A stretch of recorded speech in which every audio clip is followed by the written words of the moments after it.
hay hi zu chuan dan ani a in lo la khiat lo takin tian an huai hem mai hi kan chema bel hi pahnih hmanga tian helai akar tang hian pipe an phora chunga hian bel te pakhat kan phuma chumi a chuan a hu khatlinga chu hemi pipe hian kan hip chhuak a he tian an hip chuak ta zela helai plastic ah hian tling khawm ta chumi plastic a tling khawm a chu helai bucket ah hian kan chhunga chu novin chan ve no khat no ang tiang vel te oma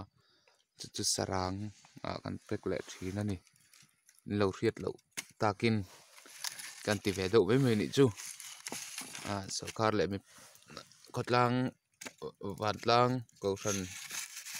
ina an du lo an ti ma san du lutuk ani dai lo rang hi chuan tan toy te kan ron ti lan thei chu ani